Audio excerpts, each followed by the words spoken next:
runtii ariga waxa dhameeyay odayaashii ugu horeeyay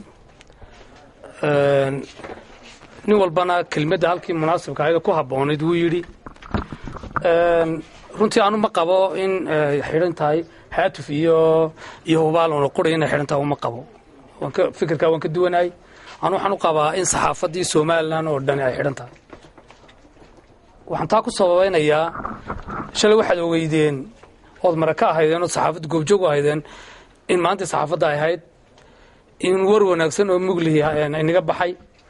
in ilaa imika aanan lahayn warkaas saaga jaraa'idada Soomaaliland oo dhan aan ku soo bixin maxaa sababay marka in ku soo bixi waayay wax la isweydiiyay oo inagu saxaafadahan ay taas weydiisaan maxaa sababay waa maalintii saxaafadda ahayd in orahdii halka shalay ka baxday la soo qorayd maxaa loo soo qori waayay waa caburin saxaafadda dhan haysata runtii anigu ku dheeraan ma hadalka inta badan xukuumaddan uu madaxweyne Siiraayo hogaaminayo de sifadii dalka ay ku timid iyo qaabkii madaxweynuhu dalka doorashada ku helay waynu isla wada ogeyn de wuxuu ku hayay sifo sharciya shacabka reer Soomaaliland baa doortay dimuqraadiyad baa lagu doortay rabitaan shacab bay ahayd taas waxa weeyaan de muxuu ahay waqtigeega u dhamaaday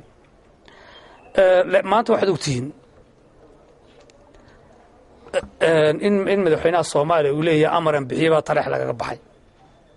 waa nasiib daran leeyano dalkan maadaama uu jiray 24 sano intaas doorasho soo qabanay intaas doorasho dalkan ka dhacday gooni isku taageen oo aanu maalin gorgortan galaynin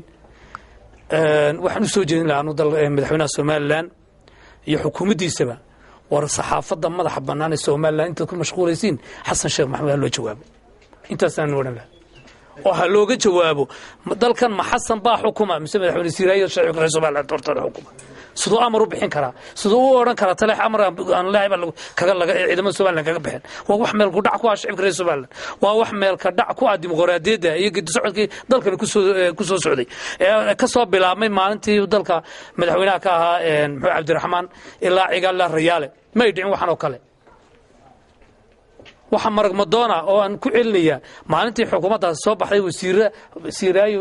xukuumaddiisa kamida ayaa ku qabtay muxuu caasimadda Hargeysa shir jaraa'id oo yiri waan ognahay wax qayb baan ku ahayn doorashada madaxweynaha Soomaaliya mid midowgii ay Soomaaliya wixii la qarinay uu soo baxay hawshaas shacabka u taala inagana waxaan leeyahay saxaafadda kamid baan oranaya warka baxaya sida u baafinaysiina shacabka loo gaarsiinayso dibadda gudaha hawlanigeeni taalaway waxa lagu dagaalamaya wixii waa sharci hadii sharciga dawladdu ixtiraamaydo wallahi cid kale ixtiraamaysa ma jirayso